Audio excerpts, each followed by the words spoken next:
Welcome back to the What's Happening podcast, and I'm your host, Free. As promised, we are bringing you every week, we're reading a chapter of the Five Love Languages by Gary Chapman. And today we are reading chapter 3. If you remember, we had our question from chapter 2 that we always discuss before we read into our next chapter. Has there ever been a time when you did something because you meant well, that is, out of loving motives? How did it turn out? And you always have those situations where you may have thought and intended well, but you didn't know or you couldn't have predict the reaction of your partner sometimes. So that's one of those things. If I would say so for myself, I've had a time where I thought a question that was being asked would have led to a argument possibly. So my whole attitude kind of changed and I was like, I don't want to talk about that, when really and truly, some of us may have had situations where we thought maybe expressing how we feel to, in a relationship, whether it be a partner or even a sibling, and you say some things and you feel like, you mean it out. You meant well by saying it, by expressing, hey, you did this. I didn't appreciate that. Or you might have a situation where you're like, hey, you did this and this is how, I understand, this is what you did, and, I didn't appreciate that, basically. And sometimes those things can blow up in our face. You can intend well, but you just never know the state of mind that the person may be in. You never know. Sometimes it could even be our delivery at times, and sometimes we, may go into put ourselves in a position where we upset the person versus helping out or showing our gratitude or being vulnerable and expressing ourselves a certain way. So those are a couple of examples. I couldn't really think of one specifically. But let's go ahead into chapter 3. Chapter 3, Falling in Love. She showed up at my office without an appointment and asked my secretary if she could see me for 5 minutes. I had known Janice for 18 years. She was 36 and had never been married. From time to time, she had made appointments with me to discuss a particular difficulty in one of her dating relationships. She was by nature a conscientious, caring person, so it was completely out of character for her to show up at my office unannounced. I thought there must be some terrible crisis for Janice to come without an appointment. I told my assistant to show her in, and I fully expected to see her burst into tears and tell me some tragic story as soon as the door was closed. Instead, she practically skipped into my office, beaming with excitement. "How are you today, Janice?" I asked. "Great," she said. "I've never been better in my life. I'm getting married." "You are?" I said. "To whom and when?" "To David Gillespie," she exclaimed. "In September." "That's exciting. How long have you been dating?" "3 weeks." "I know it's crazy, Dr. Chapman. After all the people I've dated and the number of times I came so close to getting married. I can't believe it myself, but I know David is the one for me. From the first date, we both knew it. Of course, we didn't talk about it on the first night, but 1 week later, he asked me to marry him. I knew he was going to ask me, and I knew I was going to say yes. I have never felt this way before. You know about the relationships that I've had through the years and the struggles I've had. In every relationship, something was not right. I never felt at peace about marrying any of them, but I know that David is the right one. By this time, Janice was rocking back and forth in her chair, giggling and saying, "I know it's crazy, but I am so happy. I have never been this happy in my life." What has happened to Janice? She has fallen in love. In her mind, David is the most wonderful man she has ever met. He is perfect in every way. He will make the ideal husband. She thinks about him day and night. The facts that David has been married twice before, has 3 children, and has had 3 jobs in the past year are trivial to Janice. She's happy, and she is convinced that she is going to be happy forever with David. She is in love. Most of us enter marriage by way of the in love experience. We meet someone whose physical characteristics and personality traits create enough electrical shock to trigger our love alert system. The bells go off, and we set in motion the process of getting to know the person. The first step may be sharing a hamburger or steak, depending on our budget, but our real interest is not in the food. We are on a quest to discover love. Could this warm, tingly feeling I have inside be the real thing? Sometimes we lose the tingles on the first date. We find out that he spends time on a crackpot websites, or she attended 6 colleges, and the tingles run right out of our toes. We want no more hamburgers with them. Other times, however, the tingles are stronger after the hamburger than before. We arrange for a few more together experiences, and before long the level of intensity has increased to the point where we find ourselves saying, "I think I'm falling in love." Eventually we are convinced that it is the real thing, and we tell the other person, hoping the feeling is reciprocal. If it isn't, things cool off a bit, or we redouble our efforts to impress, and eventually win the love of our beloved.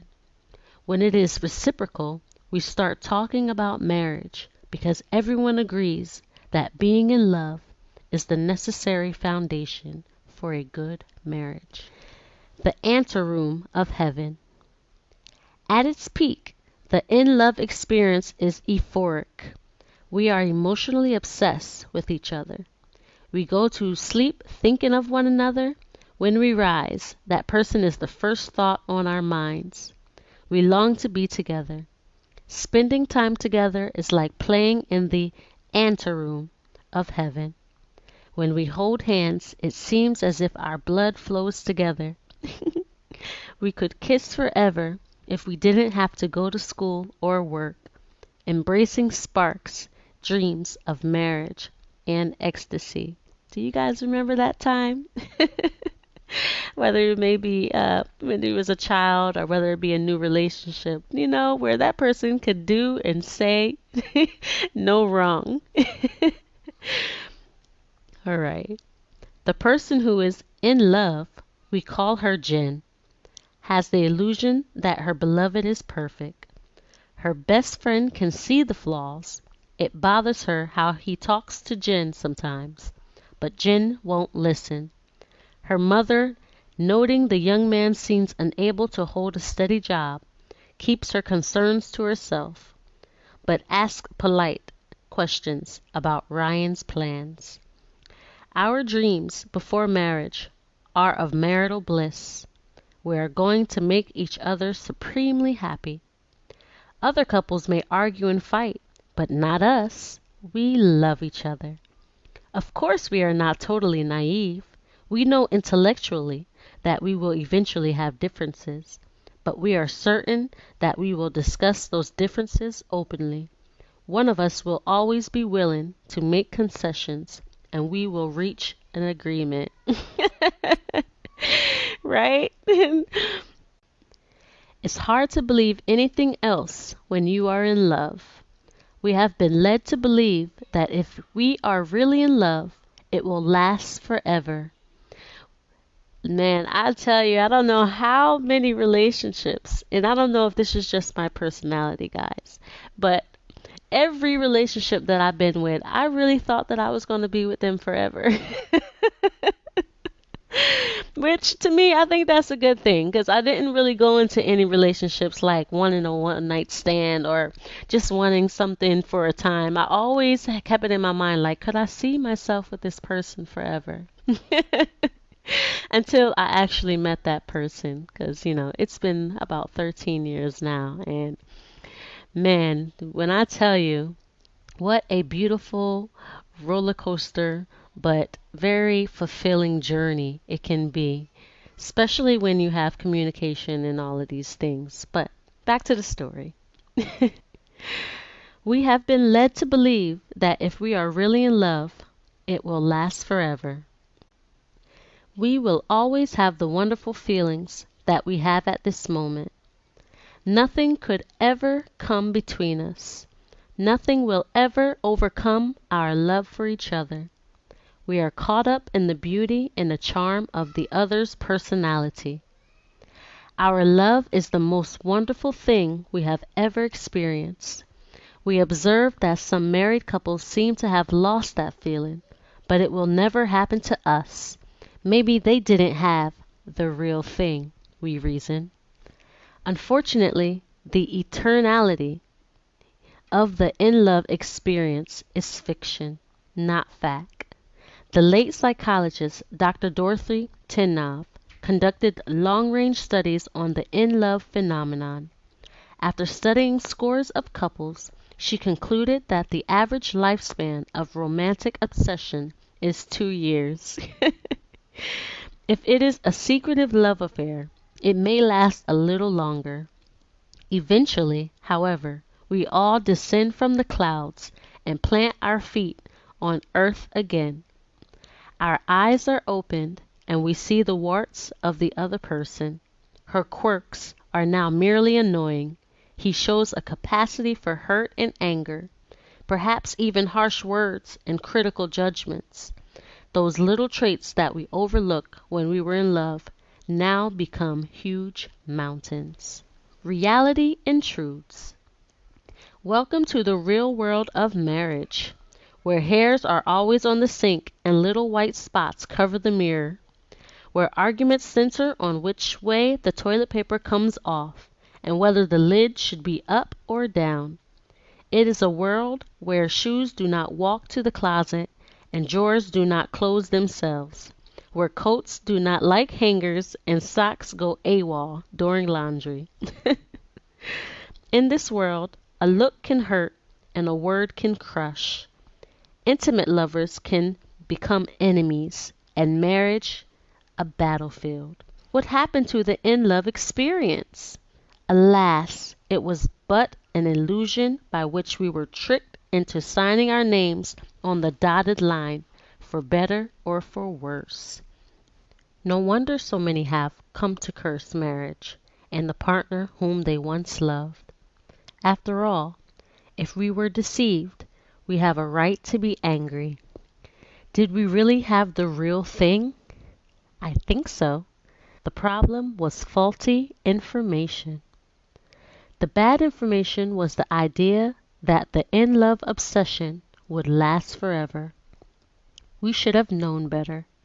A casual observation should have taught us that if people remained obsessed, we would all be in serious trouble. The shock waves would rumble through business, industry, church, education, and the rest of society. Why? Because people who are in love lose interest in other pursuits. That is why we call it obsession. The college student who falls head over heels in love sees his grades tumbling. It is difficult to study when you are in love. Tomorrow you have a test on the War of 1812, but who cares about the War of 1812 when you're in love? Everything else seems irrelevant. A man said to me, "Dr. Chapman, my job is disintegrating." "What do you mean?" I asked. "I met this girl, fell in love, and I can't get a thing done. I can't keep my mind on my job. I spend my day dreaming about her. The euphoria of the in love state gives us the illusion that we have an intimate relationship. We feel that we belong to each other. We believe we can conquer all problems. We feel altruistic toward each other. As one young man said about his fiancée, I can't conceive of doing anything to hurt her. My only desire is to make her happy. I would do anything to make her happy. Such obsession gives us the false sense that our egocentric attitudes have been eradicated and we have become sort of a Mother Teresa, willing to give anything for the benefit of our lover. The reason we can do that so freely is that we sincerely believe our lover feels the same way towards us. We believe that she is committed to meeting our needs, that he loves us as much as we love him, and would never do anything to hurt us. That thinking is always fanciful. Not that we are insincere in what we think and feel, but we are unrealistic. Unfortunately, the eternality of the in-love experience is fiction, not fact. The late psychologist Dr. Dorothy Tennov conducted long-range studies on the in-love phenomenon. After studying scores of couples, she concluded that the average lifespan of romantic obsession is 2 years. If it is a secretive love affair, it may last a little longer. Eventually, however, we all descend from the clouds and plant our feet on earth again. Our eyes are opened and we see the warts of the other person. Her quirks are now merely annoying. He shows a capacity for hurt and anger, perhaps even harsh words and critical judgments. Those little traits that we overlook when we were in love now become huge mountains. Reality intrudes. Welcome to the real world of marriage, where hairs are always on the sink and little white spots cover the mirror, where arguments center on which way the toilet paper comes off and whether the lid should be up or down. It is a world where shoes do not walk to the closet and drawers do not close themselves, where coats do not like hangers and socks go AWOL during laundry. In this world, a look can hurt and a word can crush. Intimate lovers can become enemies and marriage a battlefield. What happened to the in-love experience? Alas, it was but an illusion by which we were tricked into signing our names on the dotted line, for better or for worse. No wonder so many have come to curse marriage and the partner whom they once loved. After all, if we were deceived, we have a right to be angry. Did we really have the real thing? I think so. The problem was faulty information. The bad information was the idea that the in-love obsession would last forever. We should have known better. A casual observation should have taught us that if people remained obsessed, we would all be in serious trouble. The shock waves would rumble through business, industry, church, education, and the rest of society. Why? Because people who are in love lose interest in other pursuits. That is why we call it obsession. The college student who falls head over heels in love sees his grades tumbling. It is difficult to study when you are in love. Tomorrow you have a test on the War of 1812, but who cares about the War of 1812 when you're in love? Everything else seems irrelevant. A man said to me, "Dr. Chapman, my job is disintegrating." "What do you mean?" I asked. "I met this girl, fell in love, and I can't get a thing done. I can't keep my mind on my job. I spend my day dreaming about her. The euphoria of the in love state gives us the illusion that we have an intimate relationship. We feel that we belong to each other. We believe we can conquer all problems. We feel altruistic toward each other. As one young man said about his fiancée, I can't conceive of doing anything to hurt her. My only desire is to make her happy. I would do anything to make her happy.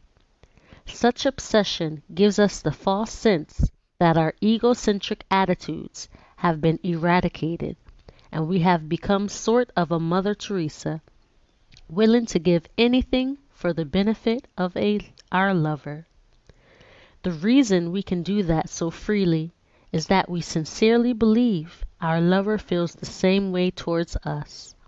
We believe that she is committed to meeting our needs, that he loves us as much as we love him, and would never do anything to hurt us.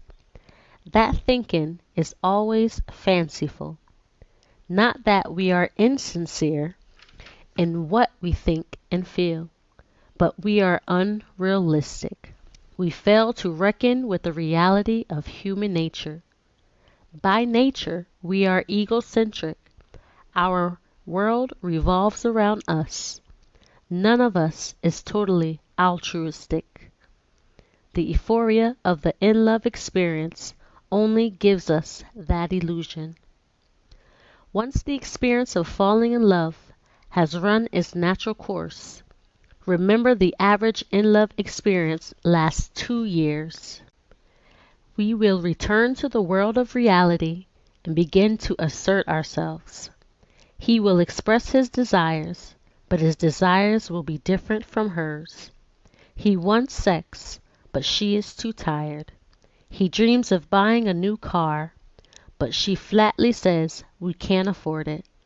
She would like to visit her parents, but he says, I don't like spending so much time with your family. Little by little, the illusion of intimacy evaporates, and the individual desires, emotions, thoughts, and behavior patterns assert themselves. They are two individuals. Their minds have not melded together, and their emotions mingled only briefly in the ocean of love. Now the waves of reality begin to separate them. They fall out of love, and at the point either they withdraw, separate, divorce, and set off in search of a new in-love experience. Or they begin the hard work of learning to love each other without the euphoria of the in-love obsession. Some couples believe that the end of the in-love experience means they have only two options: resign themselves to a life of misery with their spouse, or jump ship and try again. Our generation has opted for the latter, whereas an early generation often chose the former. Before we automatically conclude that we have made the better choice, perhaps we should examine the data. According to a substantial body of search, the divorce rate for second marriages is at least 60% and rises when children are involved. Research seems to indicate that there is a third and better alternative. We can recognize the in-love experience for what it is, a temporary emotional high, and now pursue real love with our spouse. That kind of love is emotional in nature, but not obsessional. The love that unites reason and emotion. I'm going to say, guys, we are definitely in a time where a lot of people are jumping ship and trying again, especially in this era of the social media where you feel like the grass is greener on the other side. But there was a time where people would really, really build and build and build together and really take their time with each other and build their love based on some more concrete values and some more concrete. It's not about just looks and attraction, because all of those things pass away. All of those things not pass away, but we get older, and the body's not always going to look the same way. So it cannot always be about just looks. All right? So I can really definitely understand that. Back to the reading. It involves an act of the will and requires discipline, and it recognizes the need for personal growth. Absolutely. A lot of times we get into relationships with the intention that I'm going to be like this. This is who I am, and I'm not going to change. But a lot of times when you want to build a deeper connection, you find yourself having a mirror. You find yourself seeing yourself in different ways. And then you may look into yourself, depending on who you are, and say, hey, I do want to change this about myself, especially if I want to go further with this person. So yes, it recognizes the need for personal growth. You won't be as selfish anymore, like, oh, just me, me, me. It's more like, I really enjoy having this person around. I really love this person. And I'm not going to change my whole identity, but I'm willing to make certain adjustments to build this connection. Back to the reading. Our most basic emotional need is not to fall in love, but to be genuinely loved by another. To know a love that grows out of reason and choice, not instinct. I need to be loved by someone who chooses to love me, who sees in me something worth loving. The kind of love requires effort and discipline. Absolutely. It is the choice to expend energy in an effort to benefit the other person, knowing that if his or her life is enriched by your effort, you too will find a sense of satisfaction. The satisfaction of having genuinely loved another. It does not require the euphoria of the in-love experience. In fact, true love cannot begin until the in-love experience has run its course. I say to all those newlyweds, you're right. The first 2 years you're kind of in love, and then the third or fourth year is like, oh, I can't stand this, I can't stand that. But I tell you from experience, if you stick with it and you keep that communication open, and you really look at the relationship as an opportunity for you to have a lot of personal growth, then you will find that it can be such a beautiful experience to really have somebody who truly, truly cares for you. I mean, who's seen you when you're at your best and who's seen you when you're at your worst. There's nothing like it. So if you're in that stage in the marriage where you feel like I can do bad all by myself, I say just really, really look a little bit closer. Look into your own habits, your own traits, your own traumas, and you just might find that it can work if you're willing to put in a little effort and discipline. Back to the reading.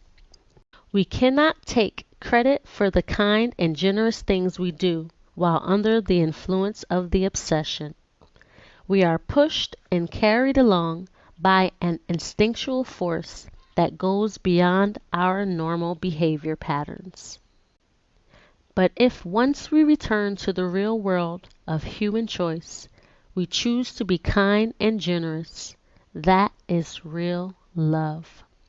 The emotional need for love must be met if we are to have emotional health. Married adults long to feel affection and love from their spouses. We feel secure, and we are assured that our mate accepts us, wants us, and is committed to our well-being. During the in-love stage, we felt all of those emotions. It was heavenly while it lasted. Our mistakes was in thinking it would last forever. But that obsession was not meant to last forever. In the textbook of marriage, it is but the introduction. The heart of the book is rational, volitional love. That is the kind of love to which the sages have always called us. It is intentional. That is good news to the married couple who have lost all of their in-love feelings. If love is a choice, then they have the capacity to love after the in-love. Obsession has died, and they have returned to the real world. That kind of love begins with an attitude, a way of thinking. Love is the attitude that says, I am married to you and I choose to look out for your interests. Then the one who chooses to love will find appropriate ways to express that decision. But it seems so sterile. Some may contend love as an attitude with appropriate behavior. Where are the shooting stars, the balloons, the deep emotions? What about the spirit of anticipation, the twinkle of the eye, the electricity of a kiss, the excitement of sex? What about the emotional security of knowing that I am number one in his and her mind? That is what the book is all about. How do we meet each other's deep emotional need to feel love? If we can learn that and choose to do it, then the love we share will be exciting beyond anything we ever felt when we were infatuated.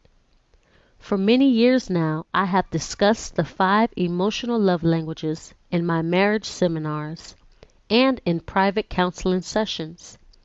Thousands of couples will attest to the validity of what you are about to read. My files are filled with letters from people whom I have never met saying, a friend loaned me one of your tapes on love languages, and it has revolutionized our marriage.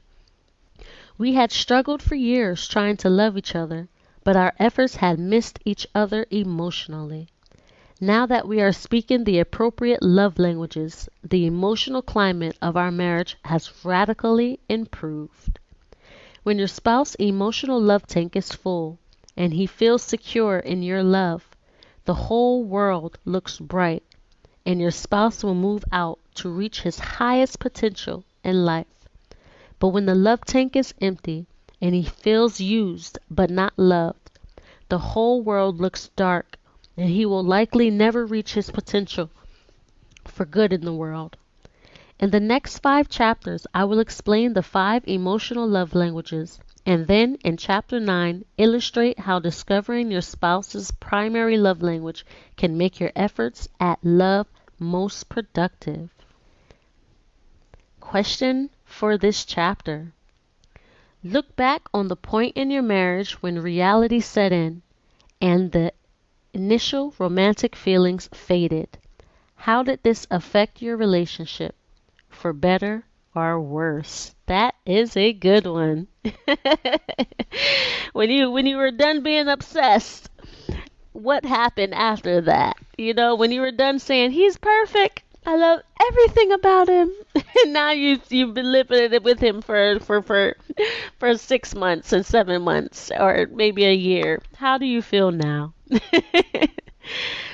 Okay, that is the close of chapter 3.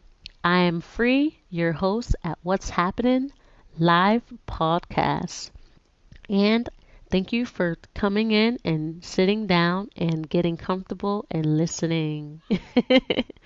You guys have a good night, and I'll see you guys next week. Peace.